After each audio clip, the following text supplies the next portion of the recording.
में हम लोगों ने किसान सम्मेलन किया।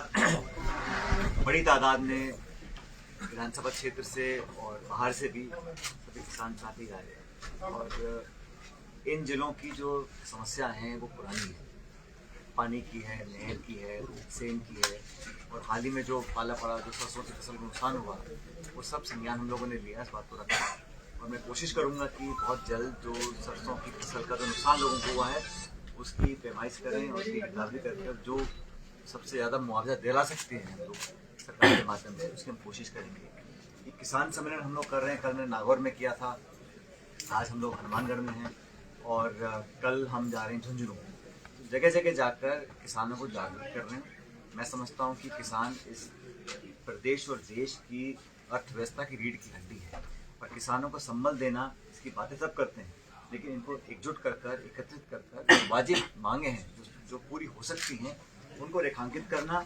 और केंद्र सरकार ने पिछले 8.5 साल में लगातार ये बातें रखी, आमदनी दुगनी करने की बात रखी, किसान को कोई 6,000 रुपये साल के देकर उन्होंने सोचा कि बहुत उनका उत्थान हो गया।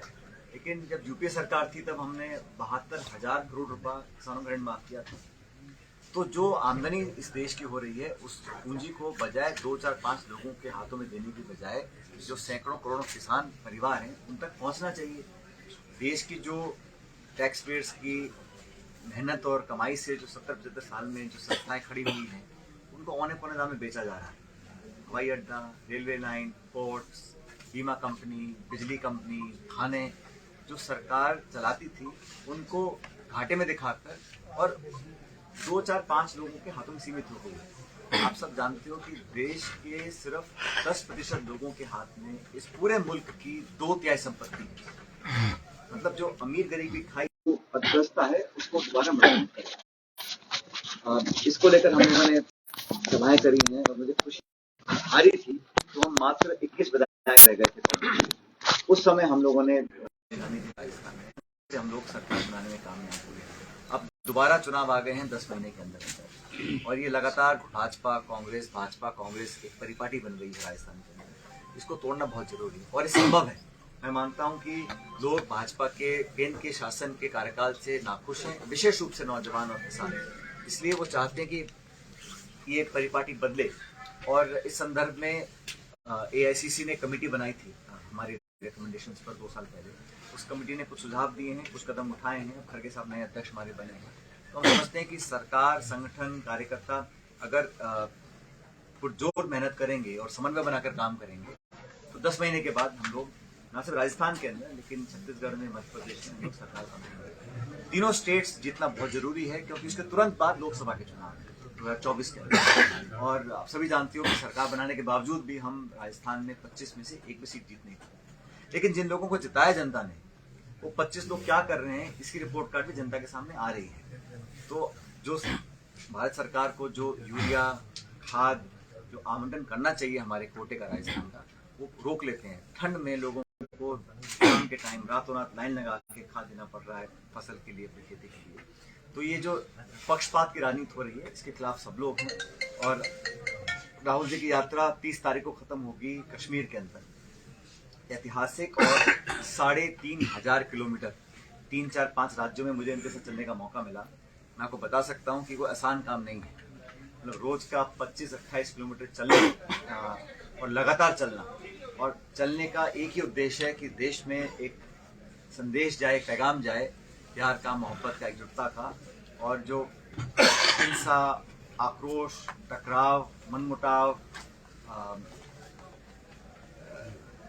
घृणा और जो माहौल बना है देश के अंदर पिछले 7-8 सालों में, उसके खिलाफ सब है। सिर्फ कांग्रेस पार्टी नहीं, बाकी लोग नहीं है। और एक बदले की भावना से काम करना, संस्थाओं को बिल्कुल कमजोर बना देना और चंद लोगों की मदद करना, बाकी सब लोगों को ध्यान भटकाकर हिंदू, मुसलमान, मंदिर, मस्जिद इस तरफ धकेल देना। और विकास के नाम पर अर्थव्यवस्था के जो हाल हैं, आप जानते हैं कि बेरोजगारी की दर आज तक कभी इतनी हुई नहीं और डॉलर का जो रेट हो गया आप जानते हो। जब विपक्ष में थी तो कहती थी कि महंगाई बढ़ गई। अब गैस का सिलेंडर 1150 रुपए का बिक रहा है, पेट्रोल डीजल 100 रुपए, 125। और इन सब बातों को लेकर जनता मैं समझता हूँ थक चुकी है और मुझे पूरा विश्वास है कि हम सब मिलकर काम करेंगे। तो जैसा हमने हिमाचल प्रदेश में जो डबल इंजन की सरकार का दावा बीजेपी करती थी, उसको प्रियंका जी ने पुरजोर मेहनत करी वहाँ पे हिमाचल प्रदेश में, हम लोगों ने भी सबका सहयोग किया और सरकार कांग्रेस की बनी है। तो भ्रम जो हुआ था कि उत्तर भारत में भाजपा को हराना मुश्किल है, उस भ्रम को तोड़ा है। ये बात सच है कि 18 के बाद पहली बार हम एक उत्तर भारत में राज्य जीते हैं, लेकिन अब बदलाव की लहर है और राजस्थान के अंदर मुझे पूरा विश्वास है कि हम अगर पूरी ऊर्जा से, ताकत से, समन्वय से, कोऑर्डिनेशन से काम करेंगे और एआईसीसी ने कुछ कदम भी उठाए हैं। क्या निर्णय लेना है, किसको क्या जिम्मेदारी देनी है, किस समय पर क्या करना है, ये काम पार्टी लीडरशिप का है। लेकिन हम सब चाहते हैं कि राहुल जी का संदेश और प्रियंका जी, खड़गे साहब, सोनिया गांधी जो मेहनत कर रहे हैं उसका फल मिलेगा और 10 महीने के बाद हम यहाँ की सरकार दोबारा रिपीट करेंगे। सर, पेट्रोल डीजल की अगर बात है जो, तो यहाँ बिल्कुल पड़ोसी पंजाब हरियाणा में बहुत सस्ता है और राजस्थान में महंगा है, राजस्थान के वेट के कारण। जयपुर से भी 4 रुपए महंगा है यहाँ। ये पुरानी है, ये व्यवस्था बनी आई है। मुझे लगता है कि जहाँ कहीं भी राहत दे सकते हैं देनी चाहिए और अभी लास्ट बजट हमारी सरकार का आएगा, अगले महीने आएगा। उसमें मैं समझता हूँ कि मध्यम वर्ग को, खासकर आम व्यक्ति को कुछ ना कुछ राहत देने की उम्मीद मुझे लगता है और मिलनी भी चाहिए। सर, किसानों की जो बात है ना, तो भाजपा का भी आरोप है कि कर्जा माफी की घोषणा हुई थी, आप ही अध्यक्ष थे और कर्जा माफी नहीं हुई किसानों की। कर्जा माफी जो प्रदेश के बैंक्स हैं, कोऑपरेटिव बैंक्स हैं, उनके हमने सारे कर्ज माफ किए हैं, लेकिन जो असहयोग मिलता है, जो सेंट्रल बैंक्स हैं, भारत सरकार के अधीन जो बैंक्स हैं, जिनका मुख्यालय मुंबई, दिल्ली में है, वो बैंक अगर नेगोशिएट भी नहीं कर रहे हैं, अब बड़े बड़े उद्योगपतियों का तो लाखों करोड़ माफ कर देते हैं, उनको एनपीए डिक्लेयर कर देते हैं। किसान का जब लोन आता है तो उसमें हमारे पार्ट का जो हम देने को तैयार हैं, लेकिन बैंक बात ही नहीं करें और केंद्र सरकार उनको हस्तक्षेप बिल्कुल भी ना करे तो कैसे बात पड़ेगी। तो राजस्थान के जो कोऑपरेटिव बैंक से, सोसाइटी के बैंक से, वो लगभग सभी लोन माफ किए हैं और 25-26 लाख किसानों को उसका फायदा भी मिला है। प्रदेश के अंदर सहकारी समिति जो गाँव को, जो ग्रामीण है, किसान है, उनको मजबूती देने के लिए सहकारिता विभाग के अंदर जो बैंक चल रहे हैं, इनमें लगभग सभी गाँवों में रोजाना नए फंड्स, घोटाले और ये सब चीजें सामने आ रही है, जहाँ पर किसानों की मजबूती के लिए वही है, कुछ चंद लोगों को मजबूती देने का साधन। तो अभी मैं इस जिले के दौरे पर आया था तो कुछ लोगों ने मुझे कहा कि ये जमीन कुर्की करने वाला मामला भी उठ रहा है। कुछ संस्थाएं ऐसी हैं जो हमारी सरकार और विधानसभा में जो हमने बिल पारित किया उसके बावजूद भी कुर्की के आदेश निकाल रहे हैं, वो बहुत गलत है, इलीगल है, उस पर हम कार्रवाई करवाएंगे। और जो आप कह रहे हैं कि सोसाइटीज और कोऑपरेटिव का निर्माण इसलिए किया गया था कि वो किसानों को और समृद्ध बनाए, अगर कहीं कोई भी ऐसी स्पेसिफिक शिकायत है तो उस पर तुरंत कार्रवाई हम लोग करवाएंगे। और देखिए, गवर्नेंस का मतलब होता है सिर्फ घोषणा, बजट, विज्ञापन, इश्तिहार या अनाउंसमेंट्स नहीं होता, वो कारगर जमीन पर, धरातल पर उतरे और जो आम नागरिक है उसको सरलता से उन स्कीम्स का, प्रोग्राम्स का फायदा मिले, यही गुड गवर्नेंस है। सिर्फ एलोकेशन करना या बजट देना प्रदेश कांग्रेस से अलग होकर आप यात्रा निकाल रहे हैं, क्या मकसद है? जैसे कि चर्चा, तो आपका सवाल गलत है, ये कोई यात्रा नहीं है। 10 महीने चुनाव में बचे हैं, भाजपा पूरी तैयारी कर रही है, तो कांग्रेस पार्टी पूरे गांठ बांध के तैयारी मैदान में उतर चुकी है, पूरी कांग्रेस संगठित है और कांग्रेस का जो अभियान शुरू होने वाला है 4 दिन के बाद 26 जनवरी को, हाथ से हाथ जोड़ो कार्यक्रम, उसमें पूरी पार्टी मिलकर काम कर रही है। जो भारत जोड़ो यात्रा निकली थी वो एआईसीसी की यात्रा थी। ये जो कार्यक्रम निकल रहा है ये हर राज्य में हो रहा है और हर राज्य की राजधानी में प्रियंका जी खुद आएंगी राजधानी में इस कार्यक्रम को बढ़ाने के लिए। तो हर एक व्यक्ति अपने तरीके से पार्टी को मजबूत करने का। सर, बजट आगे जो पेश हो रहा है युवाओं को लेकर, किसानों को लेकर, अगर बजट में बड़ी घोषणाएं होती है, आपको सीएम बना दिया जाता है बाद में, देखिए तो किस तरह से उनको? तो बड़ा काल्पनिक सवाल है, इसका मैं जवाब नहीं दे सकता हूँ कि भविष्य में क्या होगा ना आप जानते हैं। अगर हो ऐसा तो अगर होगा, सर राजस्थान में बेरोजगारी का जहाँ तक सवाल है, तो गुजरात में बीजेपी की सरकार है, तो बीजेपी की सरकार में 6% बेरोजगारी है और राजस्थान में आपकी भी सरकार है, तो पीछे एक भी एग्जाम कंप्लीट नहीं हो पाया, 23% बेरोजगारी। इस मुझे बोलना था, मैंने कल बोल दिया और आज मैंने अपनी भाषण में बोला है। मैं चिंतित हूँ नौजवानों के लिए और खासकर जो शिक्षित बेरोजगार है, क्योंकि उनकी पीड़ा ज्यादा है। उन्होंने पढ़ लिखकर मेहनत करी, अगर रोजगार के अवसर नहीं मिल रहे हैं, सरकार ने नौकरियां अनाउंस की हैं, कुछ प्रक्रिया में चल रहे हैं और भी अनाउंस कर रहे हैं, लेकिन ये बात सच है कि बेरोजगारी बहुत बड़ा इशू है और पार्टी, किसी सरकार की पार्टी हो, नौजवान तो उस राज्य और देश का ही है ना। हमारी इतनी बड़ी आबादी में लाखों करोड़ों बच्चे अगर शिक्षित हैं और बेरोजगार रहेंगे तो हम कैसे देश को आगे बढ़ा पाएंगे। सर, तो ये बहुत महत्वपूर्ण एक मुद्दा है, मैं इसको बहुत गंभीरता से लेता हूँ। चाहे पेपर लीक का हो, चाहे एग्जामिनेशन कैंसिल करने का हो, चाहे बेरोजगारों को रोजगार ना मिलने का हो, तो इस दिशा में हमको और मजबूती से काम करना पड़ेगा, इसमें कोई दो राय नहीं। सर, चिकित्सा के साथ में चिकित्सा की जहाँ तक बात आती है तो अन्य राज्यों की तुलना में राजस्थान से की जाए तो क्लिनिक इंफ्रावेट जो एक्ट है पीछे काफी सालों से पेंडिंग में है, राजस्थान में लागू नहीं नहीं, ऐसा है, देखो शिक्षा के क्षेत्र में तो आपको चिकित्सा के क्षेत्र में आपको स्वीकार करना पड़ेगा कि सरकार ने अच्छा काम किया है, पार्टी ने इसको अच्छी तरह प्रचारित भी किया है, अलग अलग योजनाएं बनी हैं, लोगों को लाभ भी मिल रहा है। तो जो कोरोना काल में हालात पैदा हुए थे उसमें मैं नहीं समझता हूँ कि आप उत्तर प्रदेश और गुजरात में क्या हालत है, आप जरा आंकड़े उठा के देख लीजिए, लाशें बही थी नदी के अंदर। तो ये कहना गलत है कि एक स्टेट का ये हालत दूसरे स्टेट का। राजस्थान के अंदर चिकित्सा के क्षेत्र में, खासकर कोरोना काल के क्षेत्र में सबने मिलकर अच्छा काम सर, भारत जोड़ो यात्रा के बाद गुटबाजी कुछ कम हुई है प्रदेश कांग्रेस? कौन सी गुटबाजी? जैसे कि आज दोनों विधायक भी हैं जो कांग्रेस का नहीं दिखे, 20 तारीख को खड़गे जी आ रहे, उनका अलग कार्यक्रम है। नहीं है कि हर कार्यक्रम में हर वर्कर, हर नेता, हर प्रतिनिधि मौजूद हो, सब अलग अलग अपना काम कर रहे हैं और सबका उद्देश्य यही है कि सरकार दोबारा कैसे बने। 2023 के अंदर हम 3 में हारे, 13 में हारे, तो 23 में जीतना जरूरी है। सर, अभी आपने सांप्रदायिकता का जिक्र किया था तो मैं अभी आपको एक वाकया बताता हूँ। हमारे वहाँ पर भादरा में क्या हुआ कि एक सांप्रदायिकता का जिक्र किया था आपने। हाँ, नहीं, हिंदू मुस्लिम का जिक्र किया था ना, है तो वो वाला। तो उसके अंदर क्या हुआ, हमारे भादरा में कथित गोकशी की घटना हुई थी जिसमें एक्यूज के घर से 10 सैंपल लिए गए जो कि नेगेटिव आए और जो प्राइवेट आदमी ने सैंपल दिया वो पॉजिटिव आया था। उसके बावजूद भी मतलब एक्यूज्ड पर तो कार्रवाई हुई, 60 दिन तक 65 दिन तक उनको जेल में रहना पड़ा, लेकिन उसके बाद में जो सैंपल पॉजिटिव आया एक बंदे का, उसको कुछ नहीं किया सर। इतना कहना चाहता हूँ, जो तो क्या कोई सकारात्मक कदम उठाओगे सर? मेरे को इस प्रकरण की बिल्कुल जानकारी नहीं है, लेकिन जहाँ पर भी कोई ऐसी घटना होती है तो उसकी निष्पक्ष समय सीमा के तहत जांच हो और न्याय मिलना चाहिए। कोई किसी जाति, धर्म, बिरादरी का हो, अगर कानून का उल्लंघन हुआ है उसके अधीन कार्रवाई होनी चाहिए, और अगर नहीं हुआ है तो किसी को बेवजह परेशान नहीं किया जाना। सर, राजस्थान क्राइम के मामले पिछले कई सालों से राजस्थान क्राइम के मामले नंबर 1 पे चल रहा है, नंबर 2 पे चल रहा है। ये सब सुधरने में कितना साल हो गया? सरकार आपकी भी रही है 5 साल, सरकार है हमारी 5 साल, अभी भी 4 साल ही दो हैं, जी, 1 साल और है। तो अगले 1 साल में हम प्रूव करेंगे जो पहले नहीं कर पाए उसको। सर, चिरंजीवी योजना और ओल्ड पेंशन सरकार ने जो किया है, इस पर क्या कहेंगे? मैंने कहा ना आपको, हम लोगों ने अच्छे कदम उठाए हैं, लेकिन अगर 11 महीने बाद सरकार हमको बनानी है तो हम लोगों को संगठन और सरकार में और समय में बनाना पड़ेगा और मजबूती से काम करना पड़ेगा, क्योंकि इतिहास जो मैं दोबारा बोलना चाह रहा हूँ आपको, हम सरकार रिपीट नहीं कर पाए 3 में, 13 में, 23 में कैसे रिपीट करें? ये देश सबका है और सबकी कलेक्टिव यही एक हमारी मंशा है कि हम सरकार दोबारा बनाए 23 में। अभी वर्ष में यूथ कांग्रेस के चुनाव की ये घोषणा, उसको किस तरीके से? तो चुनाव, संगठन के चुनाव, अभी खड़गे साहब का चुनाव हुआ है, उस टाइम चुनाव चल रहे थे गुजरात, हिमाचल में, तो स्टेट्स के चुनाव अपने अलग है, संगठन के चुनाव अलग है, वो अलग प्रक्रिया चलती है। साहब, आप पेपर नकल की बात कर रहे हैं तो ये माफिया है कौन आपकी नजर में जो बार बार पेपर लीक तो जांच के बाद पता पड़ेगा ना, जांच राजस्थान की राजनीति की परिपाटी रही है, हर 5 साल में दूसरे राजनीतिक दल की सरकार बनती है।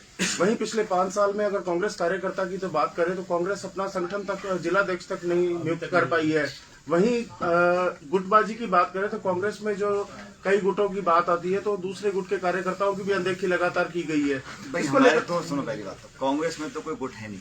वो अलग बात है कि बीजेपी अंदर 1 दर्जन या 1.5 दर्जन अलग अलग लोग अपनी दुकान चलाते हैं, हमारे सब मिलकर काम करते हैं। हमारे नेता खड़गे साहब अध्यक्ष हैं, सोनिया जी, राहुल जी, उन सबके नेता हैं पूरी पार्टी के, इसमें कोई किसी को दो राय नहीं होनी चाहिए। गुटबाजी नहीं, तो लेकिन मैं शुरू से कहता आया हूँ कि 5 साल जब हम लोग विपक्ष में थे वो समय बहुत विपरीत परिस्थितियां थी, क्योंकि केंद्र में बीजेपी की सरकार बनी थी और यहाँ वसुंधरा जी मुख्यमंत्री बनी, 163 विधायक थे।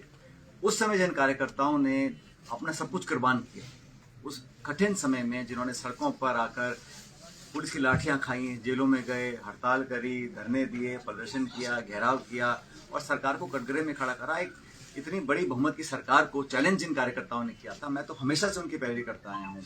और मुझे कहने में कोई संकोच नहीं है कि कार्यकर्ता का रुझान किसी के तरफ भी हो सकता है, भाई मेरे को आप पसंद हो, आप कम पसंद हो, लेकिन वर्कर जो कांग्रेस पार्टी का था उसको पुरस्कार अगर हम लोग करते हैं उसमें सबका फायदा होता है। लेकिन वर्कर्स से ज्यादा अगर हम अधिकारी या कोई रिटायर्ड ऑफिसर्स को प्राथमिकता देते हैं तो कहीं ना कहीं वर्कर का मनोबल भी टूटता है। तो मेरा तो ये है कि अधिकारी अपना काम करें, सेवानिवृत्त हो जाए तो उनको रिटायर होना चाहिए। ऐसा ही सब मेरी बात खत्म बनी। तो मैं ये चाहता हूँ और हमेशा मैं कहता आया हूँ कि वर्कर्स को मान सम्मान मिले। हर वर्कर को पद नहीं मिल सकता, लेकिन उसकी पूछ हो, उसकी भागीदारी हो, हिस्सेदारी हो, और वो भी अपने क्षेत्र में, समाज में, इलाके में उन समस्याओं का समाधान कराने लायक बन जाए, ये उसके लिए ताकत होती है। और इसी बात को लेकर मैं बहुत बार अपनी बात जयपुर में रख चुका हूँ, और मुझे लगता है उस दिशा में सरकार काम भी कर रही है। लेकिन जो अनुपात है रिटायर्ड ऑफिसर्स का पॉलिटिकल अपॉइंटमेंट देने का और जो कांग्रेस के अच्छे कार्यकर्ता हैं उनको अपॉइंटमेंट देने का, उसको अनुपात को बेहतर करने की जरूरत है। सर, उपेक्षित कार्यकर्ता जो पिछले 5 साल से खुद उपेक्षा में रहा है, 5 साल कांग्रेस का शासन रहा है, अब आप बात कर रहे हैं समन्वय और उनकी मेहनत की, ताकि वापस सरकार रिपीट हो सके, तो उन कार्यकर्ताओं को वापस किस तरह से आप शामिल करेंगे खुद के साथ? मैंने कहा ना आपको, हर वर्कर को पोस्ट पद नहीं चाहिए, उनको मान सम्मान, भागीदारी, प्रशासन में उनकी पूछ हो, लोगों को लगे कि हमारे कहने से जन कल्याण के काम करा सकते हैं। यही तो पॉलिटिकल वर्कर की डिमांड होती है, और उनसे लगातार संपर्क करें, मिलते रहें। और हमेशा सरकार कोशिश भी करती है, लेकिन क्योंकि चुनावी वर्ष है, अब लोगों की उम्मीद बढ़ चुकी है, वर्कर्स की भी, जनता की भी। तो मुझे विश्वास है कि अगले 8-10 महीने में सब हम चुनौतियों का सामना ऐसा ही तो सर जयपुर में मामला उठा था बैठक के अंदर कि जहाँ पे ये कहा गया कि जो निर्दलीय विधायक सरकार के समर्थन में आए या बसपा से आए, वो हमारी चलने नहीं दे रहे कांग्रेस के जो विधायक या कार्यकर्ता, ऐसा मामला वहां भी उठा था। तो कहीं ना कहीं ये बात तो आप मानते हैं आप कि गए थे उस मीटिंग में? नहीं, अखबार में आई है, मीडिया में आई है सारी, वो तो सारी कई विधायकों ने भी मुख्य सार्वजनिक बात है वो तो। शिकार बताया। जैसा अनुसार ये आप जो किसान सम्मेलन कर रहे हैं, या आप अपने निर्णय से कर रहे हैं, या राहुल गांधी जी के कहने पर? ये जो सभाएं हम लोग आयोजित कर रहे हैं, ये कांग्रेस को मजबूत करने के लिए कर रहे हैं, और 2023 में सारी परिपाटियों को तोड़कर दोबारा कांग्रेस सरकार कैसे बने, उसको उस दिशा में अपने कदम बढ़ाने के लिए कर रहे हैं। सबसे अहम सवाल है सर, गंगानगर और हनुमानगढ़ दोनों और बेटी के ब्याह में सबको साथ लेके काम करते हैं। गंगानगर और हनुमानगढ़ कृषि प्रधान क्षेत्र है। आपने पहली बार किसानों की मन की बात कही भी, हर बार पानी, सिंचाई और बिजली के लिए इनको संघर्ष करना पड़ता है, सड़कों पे आना पड़ता है, आंदोलन करना पड़ता है। पहली बार कोई नेता ऐसा है जिसने ये कहा भी सरकारों को ये करने की आवश्यकता है कि ये आंदोलन हमेशा के लिए खत्म हो जाए। तो कैसे इसकी किस तरीके से रूपरेखा में समझते हैं? देश में 2023 चल रहा है, जब से मैं देख रहा हूँ कम से कम 20 साल से घटनाक्रम बदलता नहीं है। सरकारें बीजेपी की भी आई, कांग्रेस की भी आएंगी, लेकिन हमें कहीं ना कहीं तो ये एक कदम पीछे से सोचना पड़ेगा कि इसका पूरा समाधान कैसे हो। हम आज कहीं बैंडेड लगा दें, आज कुछ राहत दे दें, आज कुछ पानी छोड़ दें, आज मरम्मत करा दें, फिर चले 3 महीने बाद फिर तो इसका तो पूर्णकालीन कहीं ना कहीं समाधान ढूंढना पड़ेगा, हमेशा हमेशा के लिए। और ऐसा कब तक चलेगा? देखिए, मैं राजनीति की बात नहीं कर रहा हूँ, लेकिन जहाँ के जो 2 जिलों के किसान हैं और ये इतनी मेहनत करके रहता है, अनाज पैदा करते हैं, और फिर भी ले दे के समस्या 2-3 ही है। नहर की, पानी की सप्लाई की, जो गंदा पानी आ रहा है उसकी, सेम की, और बिजली की। इन वो तो खैर हर बार होती है, लेकिन ये स्थायी जो इंफ्रास्ट्रक्चर प्रॉब्लम है, खाद की सप्लाई, बीज की सप्लाई तो हम ऊपर नीचे कर सकते हैं, आप ले सकते हो, खरीद सकते हो, लेकिन नहर और पानी कहाँ से लाएंगे? तो स्थायी समाधान ढूंढने पड़ेंगे। और अगर हम सोच व्यापक नहीं बनाएंगे, हम अगर अपना दृष्टिकोण इतना बड़ा नहीं करेंगे, हम उसी में लगे रहेंगे कि बस मुझे ये नगर पालिका चुनाव जीतना है, या इस व्यक्ति को ऑब्लाइज करना है, या इसको ठेका देना है, या इसकी मीटिंग करानी है, तो वो आंदोलन समाप्त कैसे हो, आंदोलन शुरू कैसे हो, इस फेरे से अगली पीढ़ी को मैं मुक्त कराना चाहता हूँ। हम लोगों ने देखा ना, मैं देख रहा हूँ 25-30 साल से वही क्रम, वही जज्बात, वही इशू हर बार आते हैं। तो अगली जो पीढ़ी है उसको तो इसे मुक्त करना चाहिए। इसके लिए सुनो, इसके लिए जो कुछ भी करना है, इसमें सब पार्टीबाजी छोड़ के सबको बैठना पड़ेगा। देश पे संसाधन है, देश के पास ताकत है, पैसा है, मटेरियल है, इंसान है, और सबकी मंशा भी है। ऐसा कौन सा दल है जो बोलेगा समाधान नहीं करना चाहिए? कौन सा नेता बोलेगा मत करो? हमने अलग पार्टी बना रखी है, कोई यूनियन है, कोई दल है, कोई विपक्ष है, कोई पक्ष है, कोई कामरेड है, कोई जनता दल है, कोई कांग्रेस, सब एक छोड़ के राजस्थान और खासकर इस क्षेत्र के अंदर अगर हम एक ब्लूप्रिंट बनाए कि अगर हमें 5 साल में ये अचीव करना है, 10 साल में ये करना है, 15 साल में ये करना है, क्यों नहीं कर सकते? क्या नहीं हो सकता है? लोग चांद पे मकान बनाने की सोच रहे हैं, और हम यहाँ पर मैं इसलिए कह रहा हूँ कि हम लोगों को अपनी विजन, अपनी सोच, अपना दिल बदलना पड़ेगा। और हमें सोचना पड़ेगा कि ये जीवन सिर्फ 2, 4, 5 साल का नहीं है, हमारा हो सकता है, लेकिन आने वाली पीढ़ी तो होगी। तो उनके लिए एक हमेशा का सोल्यूशन ढूंढ के जो सबको एक्सेप्टेबल हो और पॉसिबल है। क्या चीज पॉसिबल नहीं, मुझे बताइए। अगर आपकी संकल्प है, दृढ़ शक्ति है, पैसा है, सबकी सहमति है, तो ऐसा कौन सा नहर, कौन सी नदी, कौन सा बांध, कौन सा पुल है जो नहीं बन सकता है? तो ये तो बैठ के अगर चक्कर क्या है, अगर हम लोग एस्पिरेशनल नहीं बनेंगे, हमारी अगर उम्मीद और आकांक्षाएं सीमित रहेंगी, अगर हम उतना जो आप सोच नहीं सकते आप वहां पहुंच नहीं सकते, तो सोच बदलने की जरूरत है। इसलिए मैं यंग लोगों को बोलता हूं कि हम इस फेरे से निकलना चाहिए हम लोगों को। और मैं समझता हूं ये बहुत पॉसिबल है, इतने यहाँ के लोग मेहनती लोग हैं, सब कुछ यहाँ पर है, फिर भी समस्याएं हर 2-5 साल में रिपीट होती रहती है। कब तक चलेगा ये? तो मैं तो चाहता हूं, मैं उन व्यक्तियों में से हूं, मैं कॉम्प्रोमाइज, सैक्रिफाइस, कमिटमेंट कुछ भी करने को तैयार हूं अगर इस समस्या का समाधान निकल सकता है। और पहल कोई करेगा तभी होगा ना। हम सब बोलते हैं, हम सब सुनते हैं, लेकिन कोई अगर जिसके हाथ में कलम हो वो बैठ के संकल्प लेके मुझे तुमसे बात करनी है, सोल्यूशन निकलेगा। हर चीज का समाधान निकल सकता है, हर समस्या को हम खत्म कर सकते हैं। लेकिन जब तक हम नौजवानों के अंदर वो सोच ही नहीं पैदा करेंगे, हम भी अपने बच्चे पोते वो सिखाएंगे, ये झंडा पकड़ो, यहाँ बैठना मई के जून में, यहाँ बैठना अक्टूबर में, यहाँ धंधा करना, यहाँ पानी खुलवाना है, ये बिजाई में करना है, ये पकाई में करना है, तो वो क्रम खत्म नहीं हो पाएगा। इसलिए मैं चाहता हूँ कि यहाँ के लोगों को, यहाँ के नौजवानों को प्रेरित करें, सोच को, अपने मन को बड़ा बनाकर इस समस्या का समाधान करें हमेशा के लिए। सर, पिछले 4 साल से जो पानी की जो मांग है, किसान अक्सर सड़कों पे रहते हैं और कहीं ना कहीं आप हर सवाल का इस तरीके से जवाब दे रहे हैं कि नहीं ऐसा सरकार को करना चाहिए, तो कहीं ना कहीं ये सवाल मन में उठ रहा है कि मैं जानता हूँ तुम पिछले 15 मिनट से जो कोशिश कर रहे हो, मैं बहुत सियाना हूँ, मैं वो कहूंगा नहीं जो कहना चाहूँ, मैं सारी बात करूँ मुझे करनी है, मैंने आज सारी बातें बोल दी। और मैं तो धन्यवाद करना चाहता हूँ। सुनो, इस जिले के मैंने मंच पे भी कहा था, गंगानगर से मुझे कहीं एक अंदरूनी लगाव है और उसका कारण मुझे पता नहीं, यहाँ के लोगों से, यहाँ के खाने पीने से, यहाँ के कल्चर से। और यहाँ मैं हमेशा ढूंढता हूँ बहाने, मैं कैसे दोबारा यहाँ पे आ सकूं। जब भी मैं आया हूँ, चाहे मैं सत्ता में हूँ, विपक्ष में हूँ, पद पे हूँ, ना हूँ, यहाँ के लोगों ने, यहाँ के सब संस्थाओं ने, यहाँ के पत्रकारों ने बहुत स्नेह और प्रेम दिया है, तो यहाँ पे लगाव मेरा रहा है। इसलिए जो आज मैंने बातें बोली हैं, ये कोई प्रेस कॉन्फ्रेंस वाली बातें नहीं थी, लेकिन मेरे मन में था कि यहाँ पर हम इस बड़े मुश्किल चट्टान को अगर हिलाने की कोशिश भी नहीं करेंगे तो हम जाती करें अपने साथ। मौका हमको मिला है और टाइम बहुत जल्दी निकलता है, इसलिए मुझे लगता है कि इस बातों पर लोग सोचेंगे। अगर आप लोग इस बात को दिखाओगे, छापोगे, हम समाधान ढूंढेंगे। और रही बात राजनीति की, तो 10 महीने हैं, कमर बांध रखिए। आपने सुना, देखा, हम सब नेता बैठे हैं, तैयारी करी है, और हम कोई किसी से कोई गिला शिकवा नहीं, पक्षपात नहीं है, लेकिन हाँ, न्याय के लिए, नौजवानों के लिए, उनकी बेरोजगारी के लिए, किसानों के लिए मैं बेबाकी से पहले भी बोलता आया हूँ, आज भी बोल रहा हूँ और हमेशा बोलता हूँ। धन्यवाद सर।